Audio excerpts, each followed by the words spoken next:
Bien, buenos días, perdón por el retraso. A ver, primero varias cosas. Llevamos sin vernos como una semana, ¿no? Entonces, lo que vamos a hacer ahora es que les comento un par de cuestiones, hacemos un breve repaso de lo que hemos visto y empezaremos la clase de hoy con el IRPF, que yo sé que terminamos la última clase viendo ya algunas cositas. Entonces me salto un poquito la parte teórica y nos ponemos y empezamos como los modelos del IRPF y continuamos. Vale. Entonces, de las cosas que les quiero comentar es que ya sé cómo va a ser la actividad de evaluación de la unidad 4. Y bueno, consiste en un cuestionario que hacen en casa. Es un cuestionario que dura media hora y tiene 30 preguntas. Y tienen 2 intentos. Vale. Este cuestionario saca las preguntas de un banco de preguntas, que son muchas, entonces pues es difícil que coincidan. Pueden coincidir algunas preguntas, si se lo hacen entre varias personas, pues puede ser. De todas maneras, si ustedes se leen los apuntes, miran quizás los vídeos de clase, se preparan un poco, no creo que tengan ningún problema en resolver ninguna pregunta. Bueno.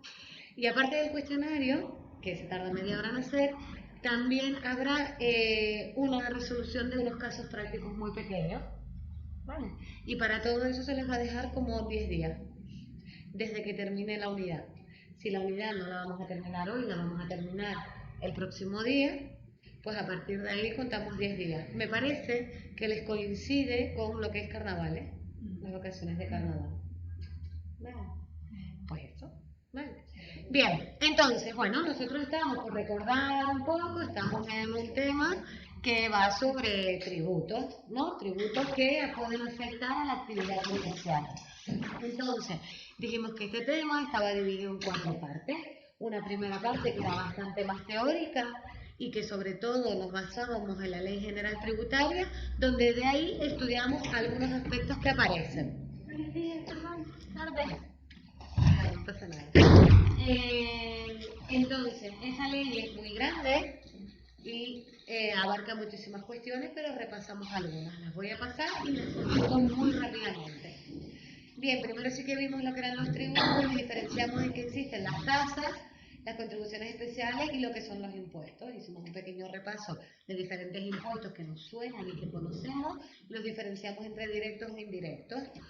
Bien, después vimos que bueno, que algunos son de carácter estatal, otros de carácter autonómico y otros de carácter local, y la importancia que tiene es que cuando tenga que resolver algún asunto de estos impuestos, pues para saber dónde tengo que acudir, ¿vale? ¿A qué administración? Aquí a la agencia estatal, a la agencia tributaria canaria o al ayuntamiento o si acaso consorcio de tributos.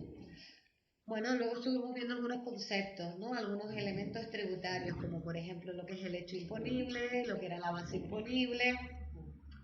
Vimos que había 3 métodos de estimar la base imponible. La directa es la que nos viene a la cabeza, pero la objetiva quizás no la habíamos escuchado tanto, que es cuando los empresarios van por módulos.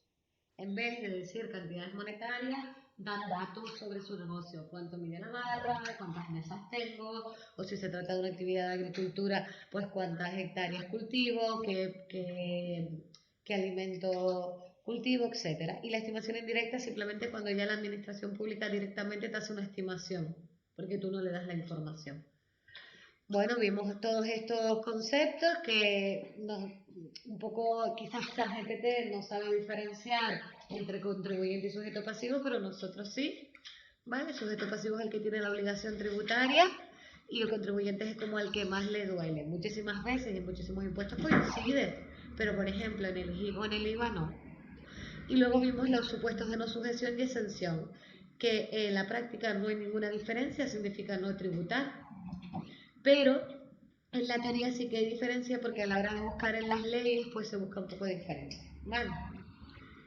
Bien, también vimos todos estos conceptos en forma de esquema de liquidación. Esto es una especie de esquema de liquidación. El esquema de liquidación es pues, una estructura para calcular al final cuánto me sale a pagar. ¿Vale? Entonces tengo un esquema que por ejemplo se parece mucho al que utiliza el impuesto sobre sociedades. ¿Vale? ¿Y para qué los utilizamos? Simplemente para hablar de estos conceptos. Algunos los conocíamos, otros no tanto. Pero sí diferenciar entre cuota integral, líquida, diferencial. Sí era muy importante que diferenciásemos entre deducciones y reducciones. No sé si se acuerdan del ejemplo. Vale, bien.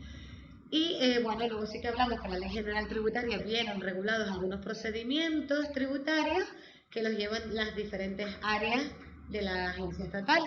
¿Vale? Todas estas áreas, además de los procedimientos que se les pone aquí, tienen más procedimientos y además todas pueden llevar el procedimiento sancionador, que va aparte. Bien. Luego diferenciamos la diferencia entre recargos y sanciones. Recargos siempre es un porcentaje y una sanción es ya un castigo, una penalización, que hay de muchos tipos. Pueden ser cantidades monetarias fijas, puede ser que no te dejan acceder a la subvención, puede ser un porcentaje también. Bien. Y ya entonces fue cuando nos metimos en el IRPF y vimos algunas cuestiones teóricas, ¿vale? Sabiendo que viene regulado en esta ley y que es un impuesto que grava la obtención de renta por parte de las personas que residen en España, ¿vale? Tributan por sus rentas mundiales. No tengo que tener nacionalidad española, sino tengo que residir en España. ¿Y qué se considera residir? Pues en la ley te lo viene tipificado, pero el primer requisito, pasar más de 183 días aquí en España, ¿vale? Si eso tú no lo puedes demostrar porque no pasas en ningún país del mundo 183 días, sino que estás pues donde tienes tu centro de interés económico, si está tu familia aquí, eres Shakira, yo no me sé el caso de Shakira, por cierto, ¿vale? Pero si aquí tiene sus hijos y tiene su colegio y tal, y es verdad que está todo el año de gira, no tiene residencia en ningún país, pues el siguiente punto que habría que ver es dónde están sus intereses económicos, dónde están sus intereses familiares, ¿vale? Va por un orden. Bueno, en nuestro caso, entonces, lo que vimos cuando estuvimos hablando del IRPF es que las personas podemos obtener rentas de muchas formas. Y pusimos ejemplos, ¿verdad? Que si recibo intereses, que si recibo un alquiler, que si recibo un sueldo, muchas formas de recibir ingresos. Pues todo eso lo podemos encajar en 5 cajitas, de acuerdo a cómo está puesto en la ley de IRPF. Vale, bien. Después, ya que estábamos y habíamos explicado que no era lo mismo la no sumisión de la exención, pues vimos algunos ejemplos. Y ustedes pueden acudir al artículo 7 de la ley 35/2006, la ley de IRPF, para ver más exenciones que hay, ¿vale? Aquí simplemente pusimos pues, algunas. En los apuntes hay, pues a lo mejor un 70%. Y aquí esto debe representar cerca de un 20%, así que hay muchísimas más. Bien, y ya yo creo que por aquí dejamos la parte teórica, porque se podría hablar de muchísimas cuestiones teóricas de ley de IRPF, muchísimas, pero como no estamos estudiando un máster de asesoramiento fiscal, sino que estamos estudiando para ser personas administrativas o ojalá, como muchos, pueden emprender un negocio, pues vamos a ir a lo práctico, ¿no? Y esto se traduce en que al final, vale, respecto a los modelos, ¿qué obligaciones tiene una persona particular en cuanto a qué modelos tiene que presentar de IRPF? ¿No? Entonces, esto lo vimos. Y ustedes ahora, ¿qué me dicen? ¿Qué modelos tienen que presentar las personas físicas? Las personas físicas que son particulares, digamos que no tienen una actividad económica propia. La declaración de la renta, que ya sabemos que es el modelo SEAD. ¿Verdad que no suena esta portada? Todas las personas que reciben ingresos, en principio tienen que presentar la declaración de la renta o pueden. ¿Hay unos casos en los que podrías librarte de presentarla? Sí. Si cobras poquito, ¿no? Menos de 22.000 euros, si solo tienes un pagador, pero si tuvieses más pagadores, ya el límite todavía está más abajo y estás obligada a presentarlo. Normalmente nos suele convenir, hay algún caso en el que no, pero normalmente nos suele convenir porque si ganamos poquito, quizás nos han retenido de más y nos puede salir a devolver. O nos han retenido lo que nos tienen que retener, pero como yo tengo derecho luego a unas deducciones y a unas cosas, pues me sale un poquito a devolver algunas de las retenciones. Yo tengo una pregunta. Cuando a ti no te sale a devolver e intentas meter, por ejemplo, los gastos médicos, etc., y no sé qué acumula o no te acaban arriesgando, es decir, tus ingresos a lo mejor en el año pasado son poquitos, tú metes más de 2.000 euros, ponte tú, por ejemplo, de gastos médicos, gafas, etc., ¿por qué no llegan a devolver, sino que esos gastos te los dejan como cero? A veces pasa que si tú ganas mucho dinero, tu base imponible es superior a cierta cantidad, no tienes derecho a practicar las deducciones. Al revés, si ganas poco. Tú me estás contando un caso de que ganas poco. Sí, eso, por Y ejemplo. pusiste la deducción y no te salió a devolver nada.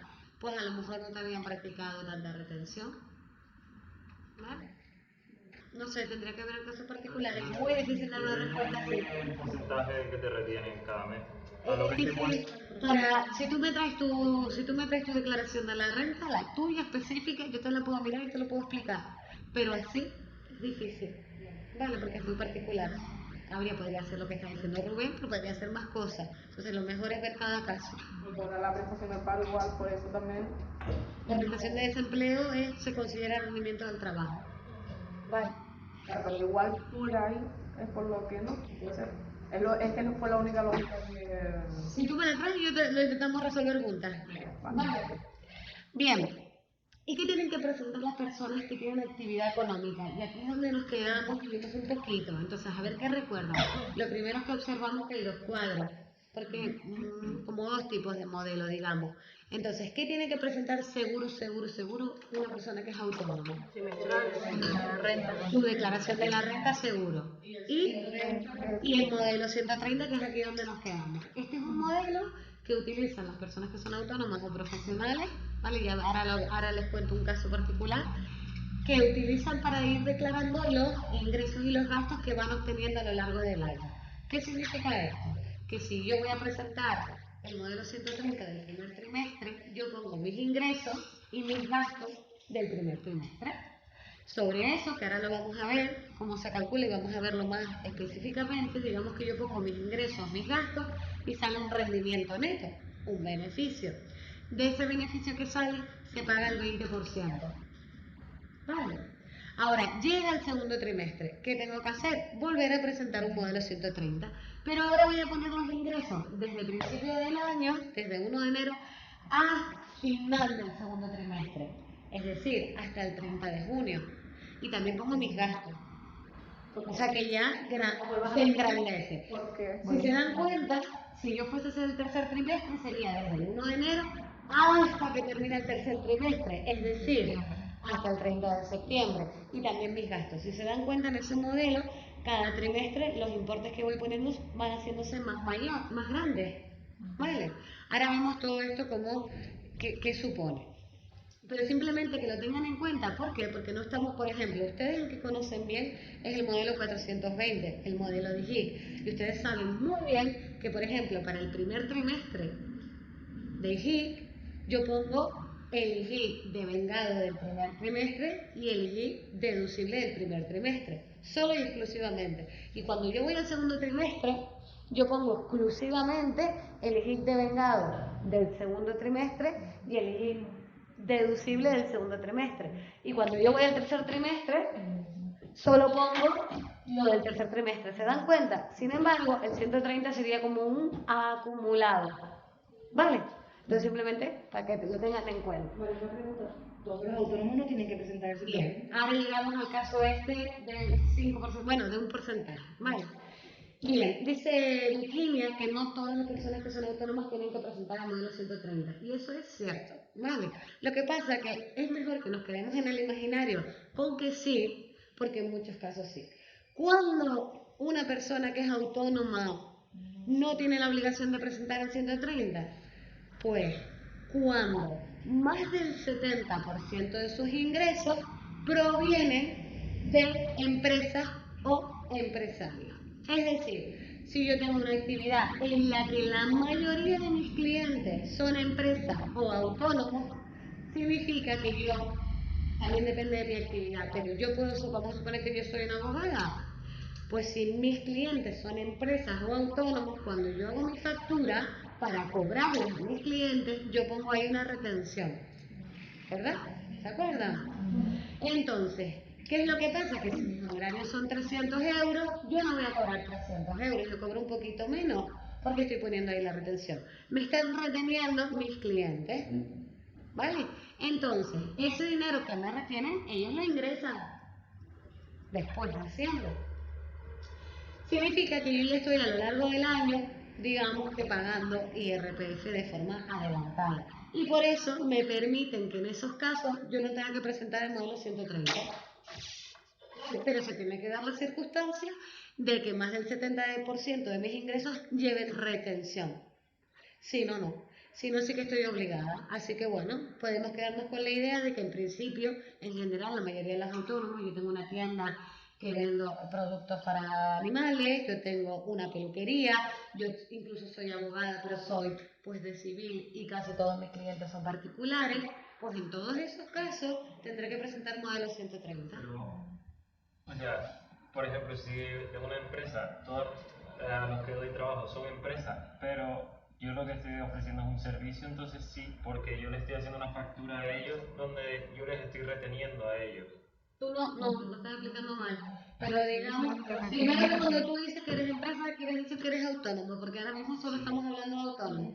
Entonces, efectivamente creo que lo que quieres decir, Rubén, es que si tú eres un profesional, ¿vale? O eres un autónomo y tienes la mayoría de tus clientes son empresas o autónomos, tú les haces una factura, porque la tienes que elaborar tú, donde pones una retención en negativo, con lo cual ellos son los que te retienen a ti. Lo has dicho todo bien, solo que en verdad son ellos los que te retienen a ti. Pero en la factura yo le estoy cobrando al IGI. El IGI es otro tema, ahora mismo estamos hablando del IRPF. El IGI es otro tema. Vale, entonces, si quieren repasamos esto de las retenciones porque cuesta un poco. Mira, a mí me ayuda mucho pensar en lo siguiente. Si yo soy un autónomo, ¿vale? Porque quiero que siempre estemos en este caso, ¿vale? Si yo tengo a una persona contratada, o sea, una empleada que trabaja para mí, yo le pago todos los meses por un servicio que ella me presta cada día, ¿verdad? Todos los días me está prestando un servicio. Entonces, cuando yo tengo una empleada, yo le pago a final de mes y le doy su nómina. En esa nómina que yo le doy, yo le practico una retención. Yo elaboro la nómina y en vez de darle los 1.000 euros que habíamos hablado, le voy a dar 900, porque hay 100 que le retengo en concepto de IRPF. ¿Vale? Entonces aquí es muy claro esto de que yo practico retención, porque yo le estoy dando el papel con esa cantidad minorada. ¿Qué es lo que pasa cuando yo soy autónomo y recibo un servicio de otro profesional? Por ejemplo, alguien que me lleve a las redes sociales, soy abogada, sigo siendo, ¿vale? En este caso, mi acreedor, agencia de publicidad, me va a dar una factura y me va a poner que sus honorarios son 300 euros, pero yo no les voy a dar 300 euros más el IGI. Yo le voy a dar 300 euros, no le voy a dar 300 euros más el IGI, yo le voy a tener que quitar una parte de retención. Lo que pasa es que yo no elaboro su factura. Él la hace y me la da, pero soy yo quien le practico retención. Al igual que le practico retención a mis trabajadores, porque me han prestado un servicio cada día del mes, le practico retención a este profesional que puntualmente me ha prestado un servicio. Solo que yo no elaboro ese documento. Con mis empleados yo sí elaboro la nómina. Pero en esa factura lo que te está apareciendo es o sea, la retención del IRPF no sale. Sí. Pero la que te practica él, no la que... Sí, aunque la practique él. Si él presta un servicio, yo cuando he visto una factura nunca he visto retención del IRPF. Tú no, porque tú eres un particular. ¿Has estado como profesional?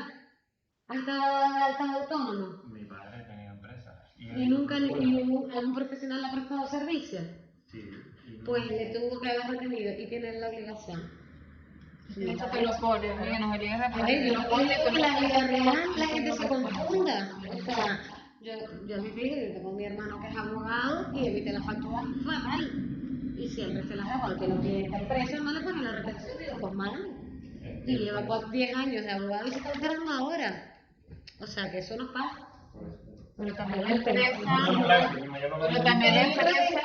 perdona que la empresa también que recibe aquella factura que no tiene la retención allí incluida, tú como empresa también sabes que realmente te lo tienen que descontar yo automáticamente corregiría, mira, hazme la factura como debe ser correctamente, descuéntamelo, porque si no, igual esa empresa está incurriendo en Igual, seguro. La empresa es la que tiene la obligación de retener, con lo cual, Por eso. por eso les digo, en el ejemplo de mi hermano, que lleva 10 años haciéndolo mal, aunque él lo está haciendo mal, realmente la culpa fue de sus clientes que eran empresas autónomas y no le avisaron. Porque la ley dice que estás obligado, o sea, tú como autónomo, si tienes una actividad, a retener a los profesionales. Por eso. Bien, ¿se ha entendido? Aprovechamos y estuvo bien el repaso de las retenciones. Entonces, ya vimos el caso particular en el que a veces te puedes librar de presentar el número 130. Eso sí, tienes que avisarlo. ¿Vale? Cuando uno empieza una actividad, avisa a las dos haciendas y avisa a la seguridad social. Cuando avisamos a la hacienda estatal, lo hacemos a través del modelo 037 si somos autónomos. Y ahí avisamos de que la mayoría de mis ingresos van a provenir de clientes que son empresas o empresarios que me van a retener y que por eso no voy a tener la obligación de presentar este modelo 130. Si no lo aviso, entonces estoy obligada a presentarlo. Vale. Bien. Tienen aquí otro cuadrado. Ustedes, vamos ahí, ¿qué creen? ¿Qué otros modelos puede tener obligación de presentar una persona que es autónoma, sin especificar si es profesional o no? ¿Vale? Una persona que está de alta de autónomo, ¿qué otros modelos de IRPF tiene la obligación de presentar? Muy bien. Uno es el de las retenciones, porque efectivamente, yo como persona autónoma, ¿vale? Puedo recibir servicios o de mis trabajadores o de otros profesionales y practicarles retención. Genial, yo se los practico, mi empleada no le doy esos 100 euros, pero yo luego esos 100 euros se los tengo que ingresar a Hacienda a través del modelo 111 que se presenta trimestralmente. ¿Ustedes cuándo creen que se presenta este modelo 111? Al acabar el trimestre, ¿no? Lo mismo que con los modelos 420, es decir, en los primeros 20 días naturales después de haber cerrado el trimestre, del 1 al 20 de abril, del 1 al 20 de julio, del 1 al 20 de octubre, y es verdad que para el cuarto trimestre te dejan más, del 1 al 31 de enero, te dejan más tiempo. ¿Por qué? Bueno, porque está cerrando el año y porque además en el cuarto trimestre, en enero del año siguiente, tienes que presentar también el modelo 190. Y este modelo es un modelo de carácter informativo. Solo se da información, no se paga absolutamente nada. ¿Y qué información se da? Pues se da información sobre todas las retenciones que se han ido practicando a lo largo del año. ¿Por qué?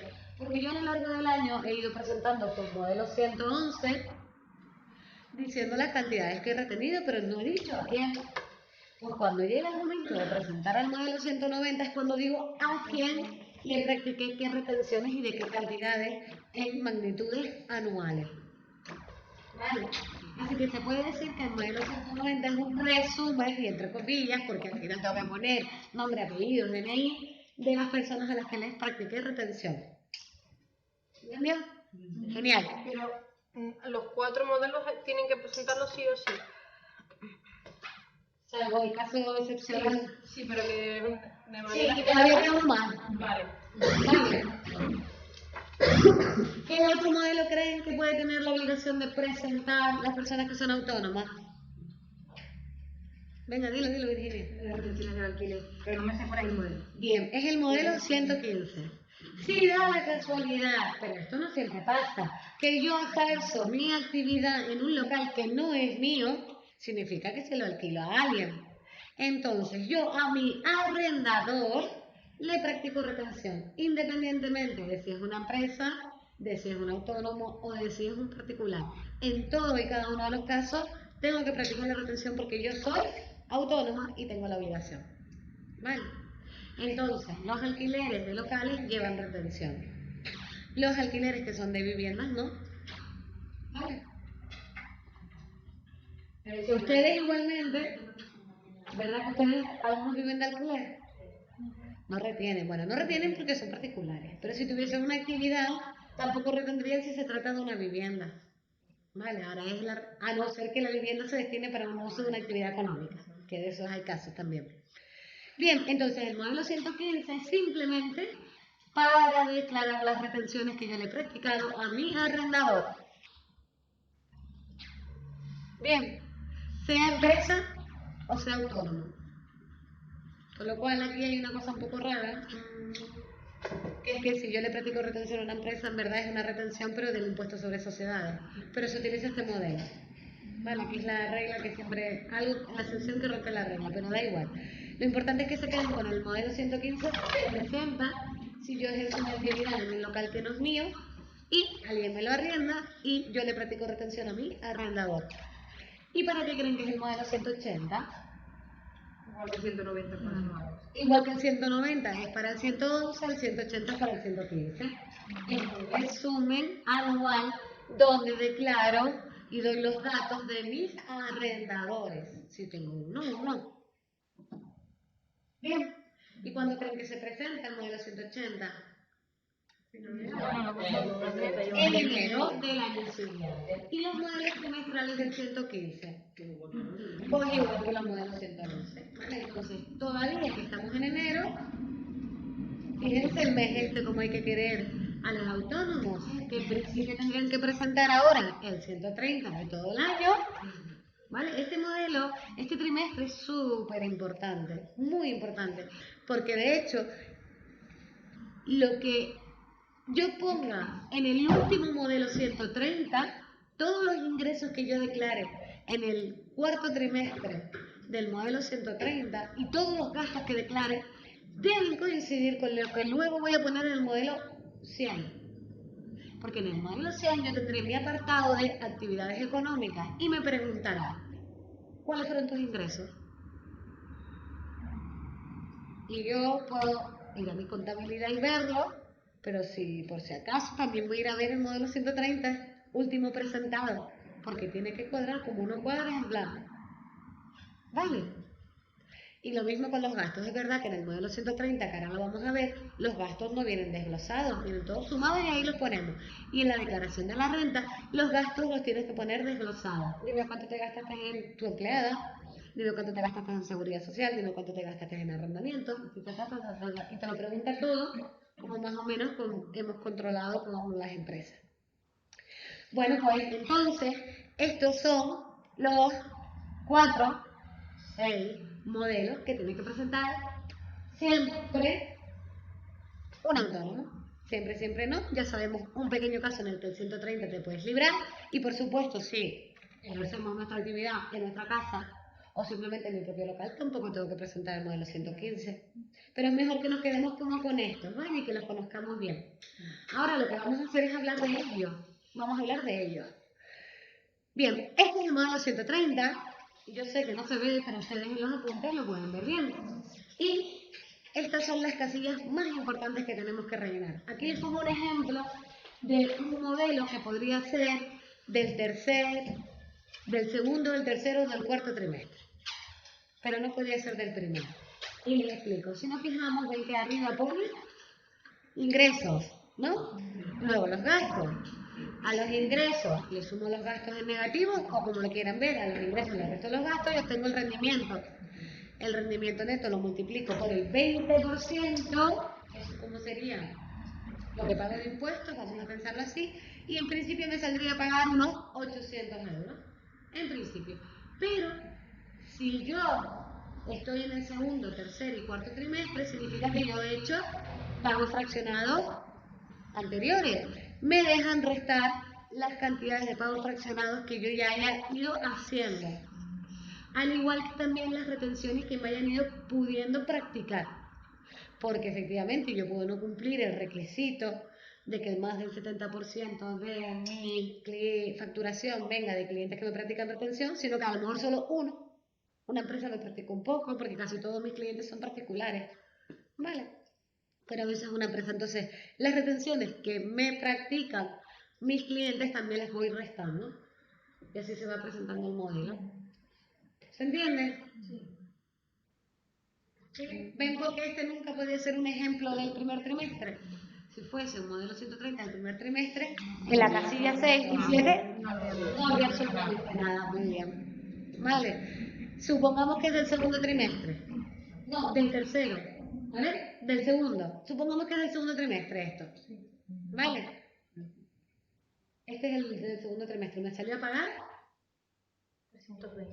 320 que salen de mi cuenta bancaria. Esto es lo importante, imaginarse ese dolor. Vale, en abril. En abril no, en julio, ¿verdad? Me fui de vacaciones. Vale, imagínense la situación. 320 euros menos. Vale.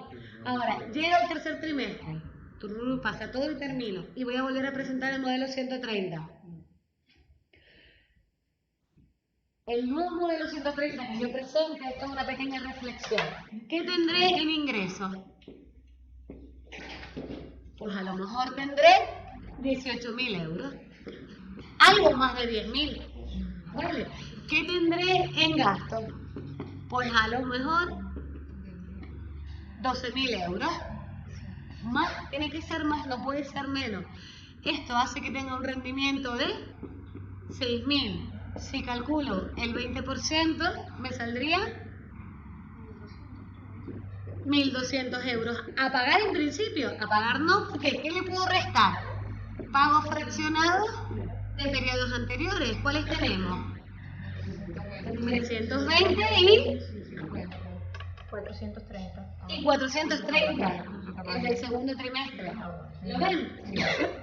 El resto todo esto. Y si tuviese retenciones, imagínate que no me han practicado nada. ¿Lo ven? Ya está. Perfecto. Este es el modelo 130. Dicho esto, vamos a hablar del modelo 111. Y ahí me pongo una nómina. ¿Ven en amarillo lo que está?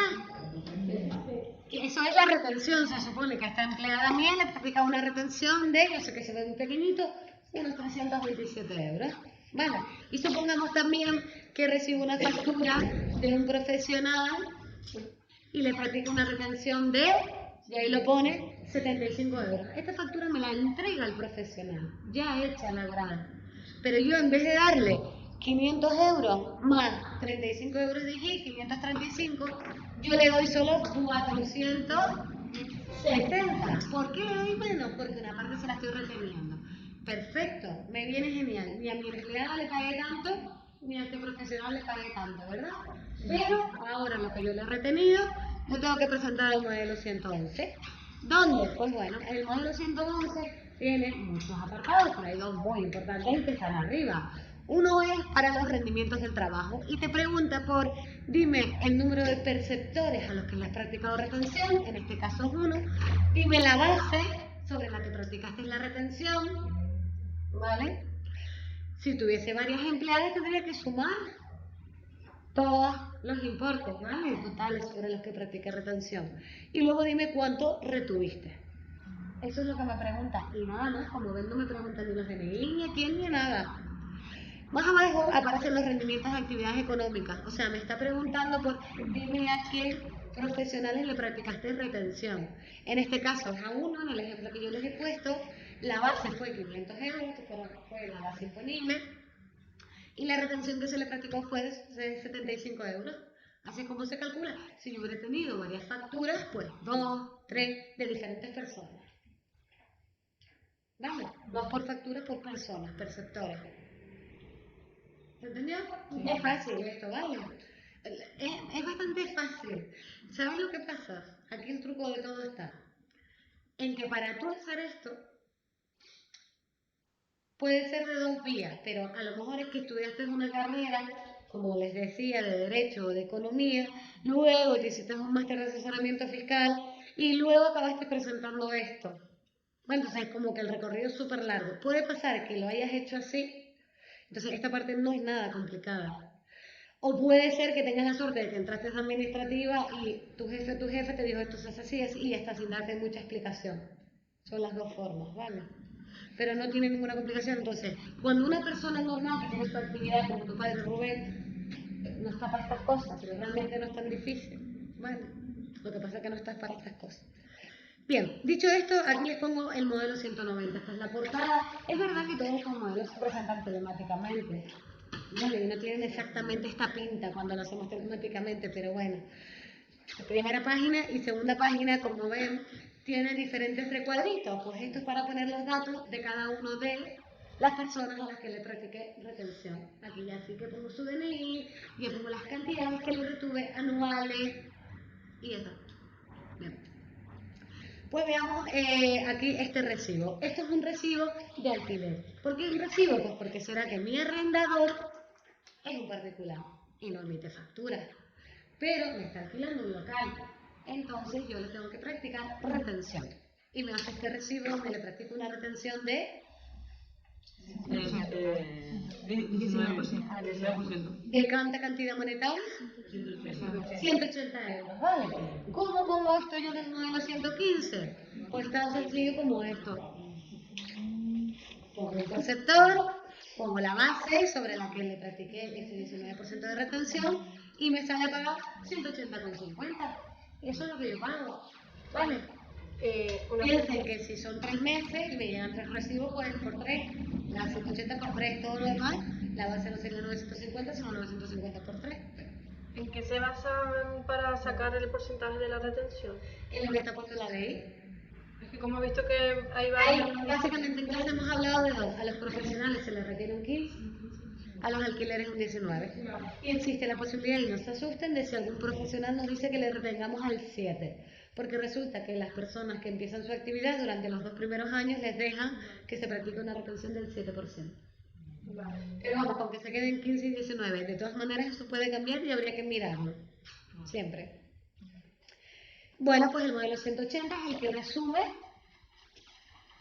los modelos 115 presentados, así que de nuevo aquí tendría mi casillita para poner los datos de mi arrendador, sea particular, empresa o lo que fuera. Bien, ¿hasta aquí bien? Pues ahora vamos a hablar de qué tienen que presentar las empresas, porque ya los autónomos lo tenemos claro. Esos 6 modelos, ¿vale? Pero las empresas, ¿qué creen? Vamos a imaginarnos ahora que soy una SL. Tengo pinta de SL, ¿vale? Lo mismo, no. Algunas cosas sí. ¿Cuál? Venga, lo saben. El 111. No, el modelo 111 de retenciones, porque ya... El modelo 100 no. Ni el 130. Entonces tengo que presentar como empresa el modelo 111 y el modelo 115. Y ya está. ¿Cuál? Pero que estamos en el IRPF. Vale. Muy bien, les va a gustar la práctica que les he puesto, ya verán. Vale, bien. O por ahí.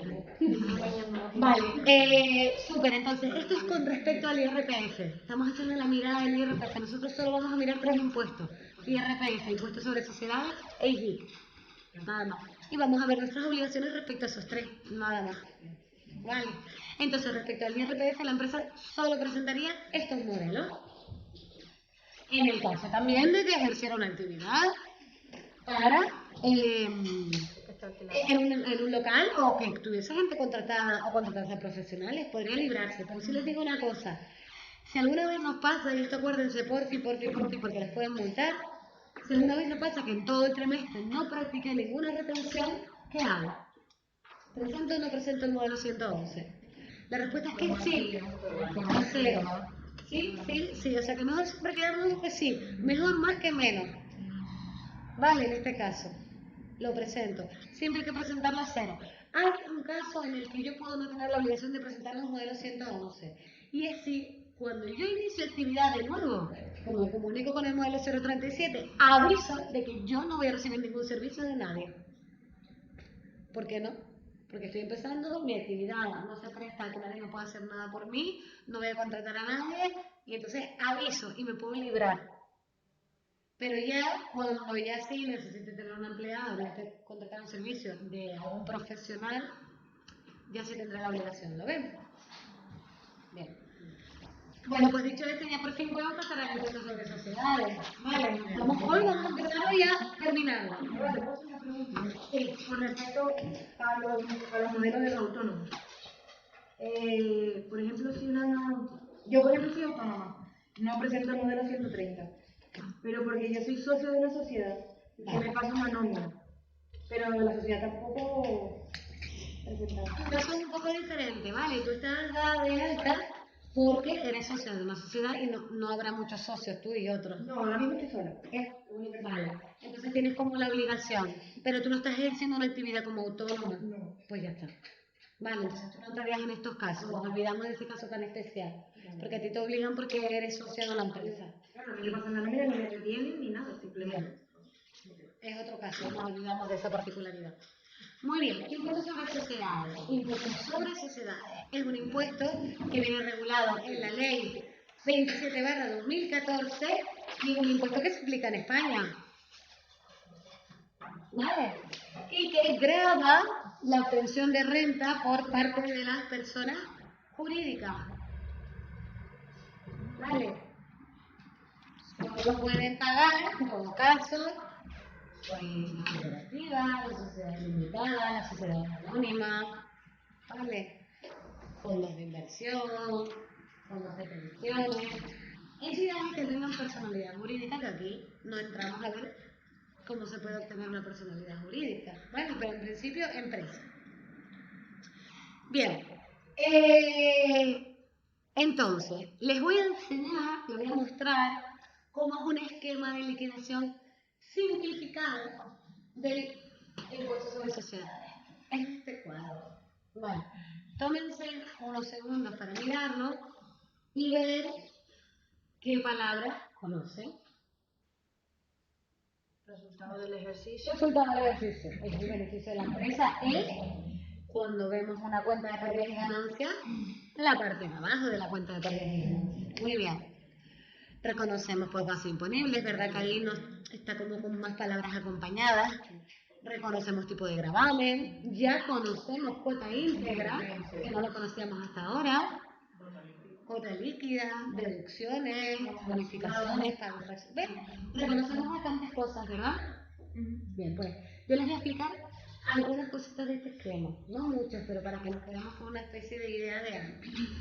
Miren, normalmente el esquema de liquidación es el esquema que utiliza para calcular al final cuánto me toca pagar. Vale. Entonces, en el impuesto sobre sociedades partimos del resultado del ejercicio. Y a ese resultado del ejercicio se le hace una serie de ajustes de carácter fiscal. Tenéis que poner ajustes de carácter fiscal y pueden ser positivos o negativos. Vale. La primera reflexión que quiero que hagan es que si es positivo, es malo. Y le explico. Si es positivo, significa que le voy a sumar al resultado del ejercicio, con lo cual me va a quedar una base imponible más grande. Y como la base imponible sobre la que yo aplico un tipo de gravamen, cuanto más grande sea la base imponible, al final significa que más impuestos pago. Por eso digo que es malo. Aquí lo positivo es malo. ¿A ver? Vale. Y si yo hiciese un ajuste negativo, muy bien, muy contenta, muy contenta, muy contenta, porque mi base imponible se va a hacer más pequeña. Vale, eso es muy importante. Entonces, en el impuesto sobre sociedades hay cerca de unos 70 ajustes. Y aquí solo vamos a ver 3. Vale. Y no porque sean los 3 más importantes, hay más importantes. Pero no se los puedo dar porque no hay tiempo. Hay uno muy importante que tiene que ver con el gasto de amortización, que como yo no les he podido explicar en contabilidad cómo contabilizar el gasto de amortización, recuerden que el gasto de amortización, el concepto sí lo hemos hablado, es como contabilizar cuánto se va desgastando mis bienes de inversión. La mesa, el ordenador, el coche, ¿verdad que todo eso después de un año usándolo, podemos decir al final de año, no, ha perdido un poquito de valor, se ha depreciado? Ese es el gasto de amortización, ¿vale? Por respecto a eso también hay unos ajustes de carácter fiscal. Y todo eso yo os lo voy a explicar, pero es muy, muy importante, muy importante. Bueno, pues, cuando yo al resultado del ejercicio le practico una serie de ajustes, ya tendré lo que es la base imponible previa. A la base imponible previa le puedo restar estos dos conceptos y les explico. La reserva de capitalización, ¿vale? Es un incentivo que es de carácter fiscal. Dice que como está restando, me está ayudando a que la base imponible sea más pequeña. Entonces es un incentivo fiscal. Se dice incentivo fiscal aquello que me ayuda a pagar menos impuestos. Y básicamente lo que pretende el Estado con esta regulación es que las empresas, ustedes saben que pueden hacer dos cosas con su beneficio. 2 cosas nada más. Invertirlo en ellas mismas, ¿no? El beneficio que se lo quede la empresa, se lo queda a través de reserva, haciendo un asiento contable que yo nunca les he explicado, ¿vale? Que es dando de baja la cuenta 129 al año siguiente y metiéndolo todo en reserva. Eso es una forma. Y otra, lo que puede hacer la empresa es coger el beneficio y repartirlo a los dueños, ¿vale? Entre los socios en forma de dividendo. Eso es un dividendo, ¿vale? Entonces la empresa puede hacer dos cosas. Pues, como el Estado está buscando que la empresa no siempre coja cada vez que tiene beneficio, reparta a los socios, sino que se quede un poco para ella, para intentar crecer, ¿vale? Pues te va a dejar restarte unas cantidades que tú destinas a una reserva especial que se llama reserva de capitalización. Esto a efecto en la vida real lo que significa que hacemos un asiento contable específico. Pues si lo haces, si decides que de los 10.000 euros de beneficio una parte se queda a reserva de capitalización, pues te dejan restarte una cantidad. ¿Se entendió? ¿Eso va por porcentaje o es la cantidad? Un porcentaje. Pero eso se van a la ley, quien tenga mucha curiosidad, Rubén. Coges, abres la ley 27/2014, pones en el buscador reserva de capitalización, te la lees, se entiende perfecto, ¿vale? Siguiente cosa, ahí ven que pone compensación de bases imponibles negativas de ejercicios anteriores. Esto se llama coloquialmente BINS. B-I-N-S. Base imponible negativa. ¿Por qué? ¿Por qué es esto? Mira, ¿verdad que nos puede pasar que yo sea una empresa y yo tenga pérdidas un año, pérdidas otro año, pérdidas otro año, y de repente un año por fin tengo beneficios? Si tengo beneficios, parto de un resultado del ejercicio positivo y en principio me tocaría pagar impuestos. Pero jope, qué faena, ¿no? Primer año que tengo beneficios y ahora se me va a ir un montón de parte en impuestos. Entonces me dejan irme restando las pérdidas que yo haya tenido de ejercicios anteriores. Vale, en concreto son bases imponibles que se me hayan quedado negativas. Porque claro, en los esquemas de liquidación de los años estos que les digo que yo tengo pérdidas, estoy teniendo resultado del ejercicio negativo, a lo mejor le tengo que hacer una serie de ajustes, pero acabo teniendo una base imponible previa negativa, una BINS, ¿lo ven? Pues todo eso yo lo voy guardando y cuando por fin tengo beneficio lo voy aplicando de forma que me va restando, con lo cual consigo que la base imponible de este año que por fin he tenido beneficio no sea demasiado grande. ¿Se entendió? Esto es muy importante, esto es muy importante para las empresas. Pues cuando ya tengo la base imponible, antes de haber aplicado la reserva de nivelación, que esto es otro tipo de reserva. Otra reserva muy parecida a la reserva de capitalización. Otra vez de nuevo el Estado quiere solicitar que destines cantidades a reserva, a tu propia empresa. ¿Vale? Entonces, pero va en orden. Este orden es súper importante en el esquema de liquidación. Entonces, si todavía aquí he sido con base imponible positiva, porque a lo mejor aquí ya me he quedado con base imponible negativa, o a cero. A negativa no, pero o a cero, ¿no? Me puedo quedar a cero si yo tengo muchas pérdidas de años anteriores. Entonces, pero si todavía estoy positiva, me dejan todavía reducirme un poquito más si destino una cantidad a reserva de nivelación. Significa de nuevo ser un asiento contable donde yo diga que destino parte del beneficio a una cuenta de reservas que nosotros la conocemos, la 113 punto algo. 113 eran las reservas voluntarias, lo destinaron a hacerle una cuenta contable. Sin más. Pues ya por fin tengo la base imponible, que esto lo multiplico por el tipo de gravamen. ¿Ustedes saben cuál es el tipo de gravamen general? El 25%, muy bien. Vale, en el impuesto sobre sociedades, el tipo de gravamen general. Y digo todo esto, insisto, porque ahora vamos a ver que hay varios tipos. Pero el general, el que más se aplica, es el del 25%. Cuando por fin multiplico la base imponible por el tipo de gravamen, obtengo la cuota íntegra. En principio pensaría que es lo que ya me toca pagar. Pero no, si tengo derecho a ciertas deducciones. No las voy a explicar porque no hay tiempo. Quería, pero ya que vamos muy mal. Cuando le quito las deducciones y bonificaciones, obtengo la cuota íntegra ajustada o positiva. Si le quito otras deducciones, es que es importante de nuevo el orden. Y aquí sí me detengo a decir algo más. Unas deducciones que existen, que ustedes pueden ir a leerla a la ley del impuesto sobre sociedades, que se ponen para incentivar determinadas actividades. ¿Cuáles? Voy a mencionar una que aquí en España y en Canarias más está siendo muy importante. ¿Alguien la sabe? Antes de yo decirla. Hay una deducción para producciones cinematográficas. Entonces, en general y a nivel mundial, hay muchas empresas que vienen a España a hacer películas. porque se pueden aplicar una deducción. ¿Vale? El mecanismo es un poco más complejo, pero yo no se lo puedo explicar, aunque es muy interesante, sino sobre tiempo en otras clases, ¿verdad? Yo encantada. Pero el caso es que en España vienen ya muchas empresas porque está este incentivo fiscal. Ahora, ¿qué pasa en Canarias? En Canarias pasa que se junta esta deducción con que además tenemos un régimen fiscal especial que incrementa el porcentaje de deducción, todavía más. Entonces es exagerado.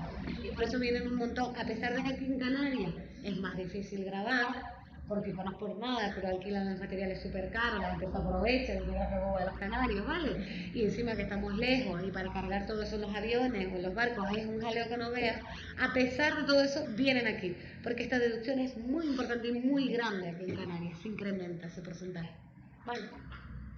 Pues cuando por fin a la cuota íntegra le quito esas deducciones, tengo la cuota líquida, que esto es ya lo que me toca pagar. Pues no, si antes he hecho pagos fraccionados, que esto lo conocemos, ¿verdad? Que recordamos de la unidad anterior que las empresas hacían unos pagos fraccionados en 3 periodos. Pues si he hecho estos pagos fraccionados, se los resto, o si no han practicado retención, me han podido practicar si yo soy dueña de un local. Y mi inquilino ha practicado retención, pues estas retenciones son. Ya después obtendría la cuota diferencial. Entonces, una pequeña reflexión para conectar con el tema anterior. ¿Ustedes se acuerdan de cómo era el asiento del gasto del impuesto sobre sociedades?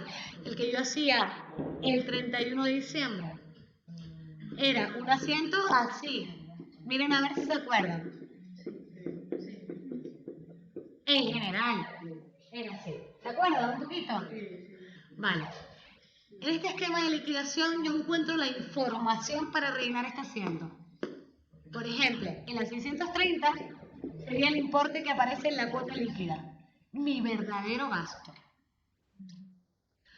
En los pagos fraccionados van en la 473 o las retenciones. Y en la 4752, ¿qué pondría? La cuota diferencial. Muy bien. Vale. Nada más quería que hicieran esta pequeña conexión. Bien.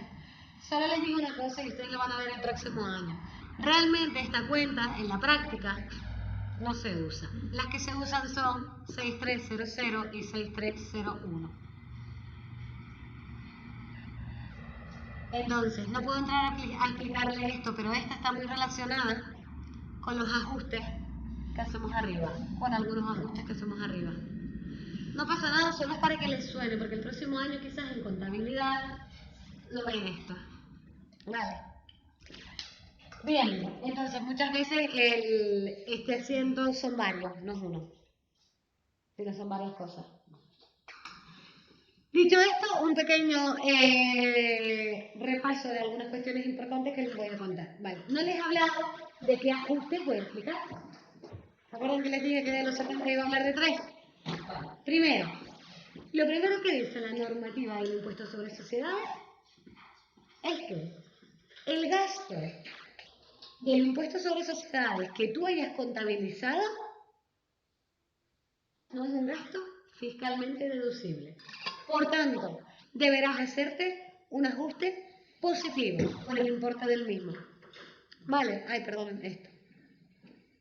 ¿Me explico o no? ¿Se entendió? Bueno, vamos a olvidarnos de esto. Supongamos que yo tengo una cuenta de pérdidas y ganancias. ¿Ustedes se acuerdan? Yo sé que yo nunca les he explicado mucho, pero hoy sí que les voy a decir algo que es fundamental. Cuenta de pérdidas y ganancias. Tiene una estructura. Y no entro en mucho detalle, pero ustedes tienen que saber que en la parte de arriba normalmente van los ingresos. Y a los ingresos luego se le restan los gastos. Vamos a suponer un ejemplo de 10.000 euros de ingresos y, yo qué sé, 6.000 euros de gasto. Vale. Esto hace que yo tenga un resultado de explotación de 4.000 euros. ¿Lo vemos? Vale. Por otro lado, en la cuenta de pérdidas y ganancias tendré un apartadito que es para poner los ingresos financieros y restarle los gastos financieros. Y esto a lo mejor es 10 euros y esto es 5. Supongamos. Entonces yo tendré aquí un resultado financiero, que es de 5 euros. ¿Vale? Luego yo calcularé un resultado antes de impuestos. Se llama así. Y será el resultado de sumar A más B. ¿Vale? Y luego le restaré el gasto del impuesto sobre sociedades. Bueno, vamos a suponer que son, yo qué sé, 100 euros. Vamos a dejarlo ahí. No vamos a hacer el 25% porque ni siquiera sabemos esto a qué empresa pertenece. 100 euros de puesto. Esto hace que mi resultado del ejercicio sea 3.905. ¿Estamos todos de acuerdo? Cuando yo voy a presentar el modelo 200, o cuando voy a empezar a calcular el esquema de liquidación, dijimos que partíamos de aquí, ¿verdad? Bueno, pues yo partiré de aquí y pondré resultado ejercicio. Y pondré 3.000, porque no se está viendo la... Bueno, partiré de los 3.905 euros y tendré que hacer mi primer ajuste, que es que si yo contabilicé gasto del impuesto, que aquí se ve que sí, me lo tengo que sumar. Entonces tengo que hacer mi primer ajuste positivo del gasto del impuesto sobre sociedades de 100 euros. De forma que ahora mi base imponible saldría ¿cuánto? Esta cantidad. ¿Vale? ¿Por qué? Porque hay normativa en el artículo 15 de la ley del impuesto sobre sociedades que especifica algunos gastos que no son fiscalmente deducibles. Recuerden que deducir es restar. O sea, es como que Hacienda no te lo admite. ¿Y esto por qué pasa? Pues pasa porque la normativa contable obedece al Plan General Contable, que es el Real Decreto 1514/2007, y la normativa fiscal, en este caso obedece a la Ley 27/2014 del impuesto sobre sociedades. Son normas distintas. ¿Vale? Entonces, a Hacienda le ha parecido que ese gasto que tú contabilizas perfectamente y que es correcto contablemente, para ella no es un gasto fiscalmente deducible y por tanto te lo suma. Piensen que Hacienda está buscando el que tu base imponible se aplica. Bien, pues ese es el primer ajuste. Otro ajuste muy importante. Gastos que tú te hayas contabilizado como sanciones o incluso como recargos para Hacienda no es fiscalmente deducible tampoco. Y verdad que puede pasar, yo soy la panadería y todas las mañanas voy y reparto pan. Y yo, pues, ¿qué quieres que te diga? Muchas veces para dejarlo claro a mis clientes, aparco mal. Y yo ya sé, estimo que más o menos todos los meses 1 o 2 multitas me llevo. Eso es gasto de mi actividad. Eso, de acuerdo con el Plan General Contable, es un gasto asociado a mi actividad y es deducible contablemente. Ahora, fiscalmente, no. Entonces me haría un ajuste de qué tipo. Vale, positivo, ¿lo ven? Sí. Aumentando. Este es otro ejemplo. Y el otro ejemplo que les quería hablar es de... Muy bien, alguien dijo por ahí, Rick. Reserva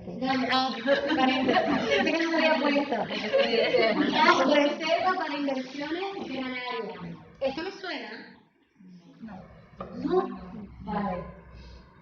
Bueno, esto es un incentivo fiscal que solo existe en Canarias y que está regulado por el régimen especial fiscal, por una ley del año 94, que bueno, que ha sido modificada. Pero básicamente lo que viene a decir es lo siguiente. Si tú eres una empresa que estás en Canarias y quieres minorar tu base imponible para pagar menos, podrás reducirla, ¿vale?, en hasta un 90% de tu beneficio no distribuido. En palabras así con las que yo me quedaría, es más o menos el 90% de esto si decido no pasar nada de dividendo. ¿Vale? Me deja reducirlo hasta un 90% de esto. No significa que tenga que aplicar el 90%, a lo mejor digo, mira, con el 50% me vale. ¿Lo ven? Entonces yo podría reducir mi base imponible en, por ejemplo, 2.000 euros. ¿Vale? Y a eso se le llama dotar RIC. Y yo, en mi ejercicio en el que estoy presentando la liquidación, me restaría una cantidad. Ahora, yo lo voto, perfecto, yo me deja. Te dejo a cambio de que en los próximos 4 años, cuando tú quieras, pero en los próximos 4 años, hagas una inversión en Canarias. ¿Una inversión a qué te refieres? Pues me refiero a que compres inmovilizado, a que compres un ordenador, a que compres una furgoneta, a que te compres un local, a que incluso contrates a personas. Entonces hay que ir al artículo 27 de la ley 19/1994 a leérselo y ver todos los casos en los que yo puedo materializar RIC. Vale, entonces esto se ha utilizado muchísimo cuando se empezó a aplicar con despicote, que nadie regulaba nada, la gente se compraba sus casas, sus coches y tal, diciendo que era para RIC. ¿Vale? Okay.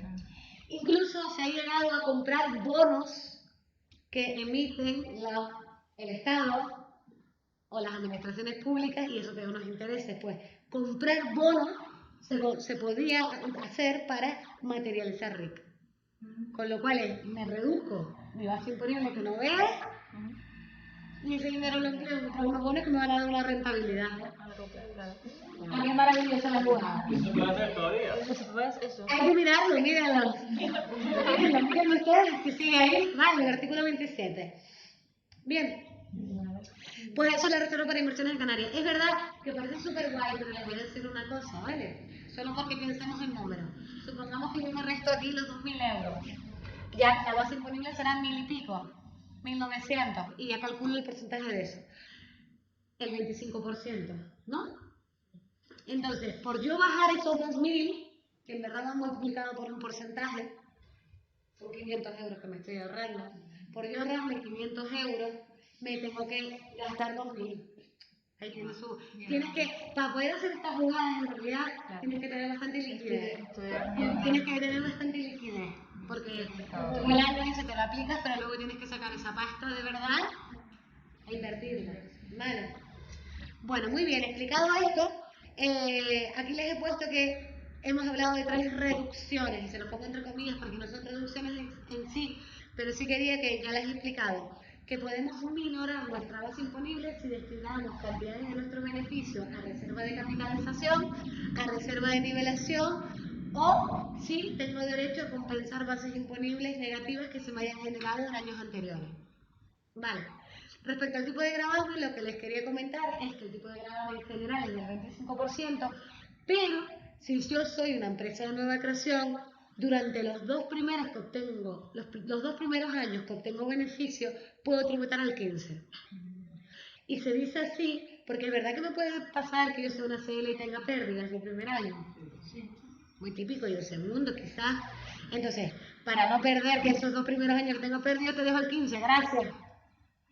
Entonces te dicen que el 15% desde que empieces a obtener beneficios. ¿Vale? Bien, luego las entidades de crédito tributan al 30%, las cooperativas al 20%, entidades sin ánimo de lucro al 10%, no todas las cooperativas hay que estar dentro de un régimen, pero en general, ¿vale? Y algo muy interesante, los fondos de inversión al 1%, los fondos en pensiones al 0%. Entonces, esto es muy interesante entenderlo porque te habla de las reglas del juego en el que estamos jugando cada día de nuestra vida. ¿Qué significa que un fondo de inversión tribute al 1%? Un fondo de inversión es una entidad jurídica que se dedica a comprar y vender acciones en bolsa. Se dedica a especular. Pues esa actividad de especulación está gravada con el 1%. Mientras que la actividad de la cafetería de Rubén, si lo lleva con SL, está grabado con un 25%. Entonces, aquí lo que ves es qué quiere fomentar el Estado. Y eso, o sea, eso yo tengo que crear una sociedad. Esto lo hace el ¿Cómo propio puedo banco. ser un autónomo? O sea, para crear un fondo de inversión tengo que crear esa sociedad, ¿no? Tú puedes tener tu propio fondo de inversión. Pero puede ser como persona física solo. No se constituye una empresa jurídica. Tú puedes comprar y vender acciones de forma particular. Y tributar al 1%. Pero si tú quieres hacer... No. Muy buena pregunta, ¿no? ¿Tú quieres especular en bolsa? Puedes hacerlo por las ganancias patrimoniales que obtengas por vender más caras las acciones de las que las compraste, tributarás en el IRPF con las caras que Ya, compraste. entiendo, pero si yo quiero hacer esa... Tienes que constituir un fondo de inversión, tienes que constituir una entidad. Una entidad, pero Una al entidad. final me sale rentable. Es un fondo de inversión. Bueno, y que el dinero pertenece al fondo de inversión, luego se reparte a los que forman parte del fondo de inversión, a los socios, a los dueños, ¿vale? Y ellos sí tributarán. Ahí hay mecanismos, hay cosas. Pero bueno, interesante, ¿vale? Siguiente, las deducciones. De las deducciones, no les voy a explicar la de para evitar la doble imposición internacional, pero básicamente es que se imaginen que yo puedo ser una SL y yo puedo ser dueña de otras empresas que están por ahí por el mundo y yo puedo recibir dividendos de esas empresas. Pues esos dividendos llevan retención. Si está en Alemania tendré que pagar impuestos. Y en España también porque forma parte de mis ingresos. Sí, pero hay una deducción y por tanto se equilibra para que no haya como doble tributación. Vale, no lo explico más. Si tienen muchas ganas de aprenderlo, lo miran o vienen a la tutoría y yo se los cuento mejor. Y luego hablarles de la deducción para incentivar determinadas actividades económicas, que hablamos de las producciones cinematográficas. En Alemania, por ejemplo, ¿Y lo de? En Alemania, por ejemplo, si tu segunda o sea, te compras como una segunda vivienda en Canarias, cuando presentas la declaración en Alemania, como que te graban, te hacen como un descuento de la vivienda que te has comprado aquí. Pues mira que bien. Pues mira, ahí están Así incentivando. están pidiendo tanto Vale, bien. Dicho esto, que para que vean de nuevo el esquema de liquidación y se queden con la idea, o sea, me interesa mucho que se queden con el esquema. Vale, que se vayan de este curso, me refiero, de la vida, que entiendan que más o menos este es el esquema del impuesto sobre sociedades. Vale, ahora vamos a hablar de los modelos. Vale, ¿qué modelos tienen que presentar las personas particulares respecto del impuesto sobre sociedades? Muy bien. ¿Qué modelo tienen que presentar las personas autónomas respecto al impuesto sobre sociedades? Ninguno. Muy bien. ¿Y qué modelo tienen que presentar las empresas respecto del impuesto sobre sociedades? El modelo 200, perfecto. ¿Y el 202? Y que lo conocíamos seguro. Este un poquito menos lo hemos hablado, pero sí lo hemos hablado. Bien. Entonces, simplemente esos son los únicos modelos que tienen que presentar respecto al impuesto sobre sociedades. ¿Todas las empresas tienen que presentar pagos fraccionados? No. Si tengo pérdidas, en el año siguiente no. Vale, entonces.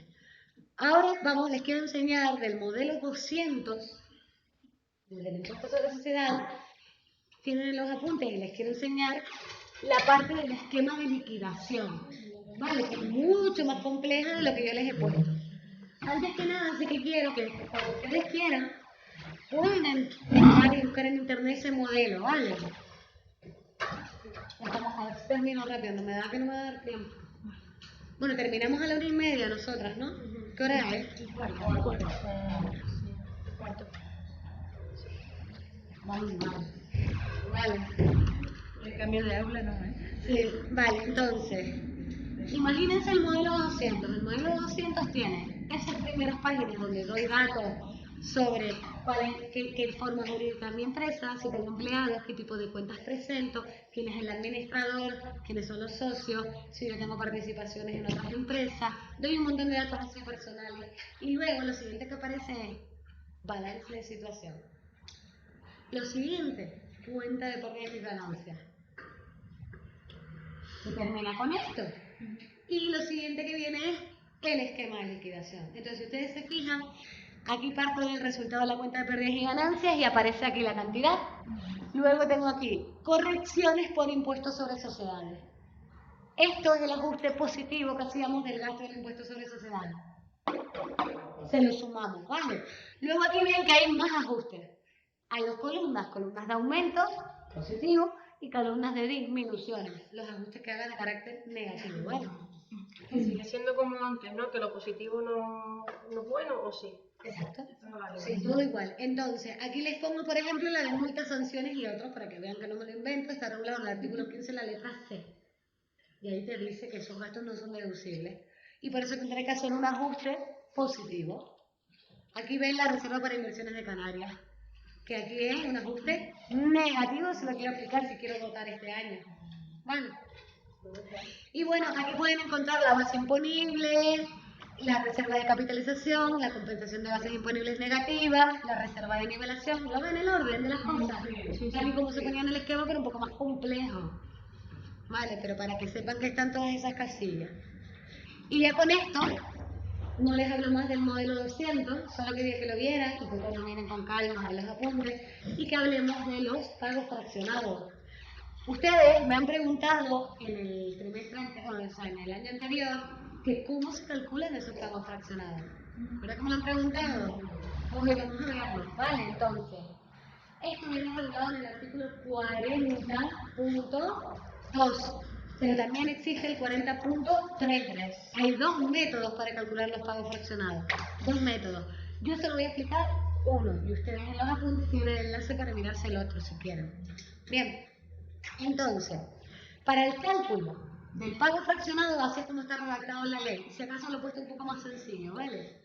Para el cálculo del pago fraccionado, se tomará como base del cálculo la cuota íntegra del último modelo 200 presentado. Minorada, o sea, le restaré a esa cuota íntegra las deducciones y bonificaciones, así como las retenciones e ingresos a cuenta correspondientes a la base de dicho cálculo, cuando ya por fin lo tengo, le aplico un porcentaje del 18%. Vale, entonces vamos a reflexionar sobre esto y vamos a ver un ejemplo. Supongamos que, bueno, que yo sé estas cosas, ¿no? Voy a calcular el primer pago fraccionado, que sé que es en este periodo cuando tengo que presentar el modelo. Bien, porque yo sé estas cosas, yo sé que el año, en principio, empieza el 1 de enero, termina el 31 de diciembre, estoy en el año 2023. Y yo sé que los pagos fraccionados los hago en estas fechas. ¿Estamos de acuerdo? Más o menos, ¿verdad? Que había dicho que eran 3, que no eran ni que instantes. Bien, estamos aquí. Bueno, yo sé que en julio también pasa otra cosa importante. Y es que en julio presento el modelo 200. ¿O no? Vale. Presento el modelo 200, pero del año anterior, porque yo todavía la información de 2023 no la tengo. Entonces, respecto al impuesto sobre sociedades, una empresa tiene que estar pensando en que tiene todos estos periodos en los que paga algo. ¿Lo ven? Bien. Ahora, si yo quiero calcular cuánto tengo que pagar en el primer pago fraccionado, yo tengo que ir a mirar la cuota íntegra del último modelo 200 presentado. ¿Cuándo fue? En julio del año anterior. Pero lo importante es que es un modelo 200 muy bien, referido al impuesto sobre sociedades de 2021. ¿Lo ven? Esto es muy interesante porque es que cuesta un poco ver que en el año 2023, para calcular un pago fraccionado de 2023, me estoy basando en un impuesto de sociedades de 2021. Es verdad que se presentó en julio de 2022. Bueno, pues si yo tengo esta información en este modelo, por ejemplo, que la cuota íntegra es esto,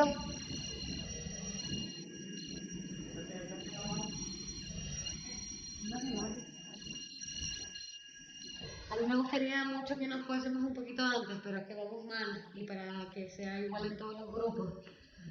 Entonces, la cuota íntegra es 25.000, las bonificaciones de... Esto todo lo saco de la información del modelo. Si yo quiero calcular el pago fraccionado, simplemente tengo que hacer el 18% de la cuota íntegra menos esas cantidades. Y ya está. Mi pago fraccionado sale 4.041 euros. ¿Vale? Dicho esto, si yo quisiera hacer el segundo trimestre, el segundo periodo, ¿en qué modelo me voy a basar? En el de ahora recientito, está calentito todavía. ¿Vale? Me baso en este, con lo cual el segundo pago fraccionado no coincide con el del primero. ¿Vale? Yo tendría esta información y efectivamente sale otra cantidad, 6.000 euros. ¿Sí? Vale. ¿Y si yo quiero hacer el tercero? Igual es. ¿Qué quieren decir? Segundo y tercero son iguales. ¿Y el primero del próximo año será igual? Vale, entonces simplemente tener ese cuidado y ya está, es así de fácil. Y con esto hemos terminado y dejamos esto para el próximo día. Nos vamos.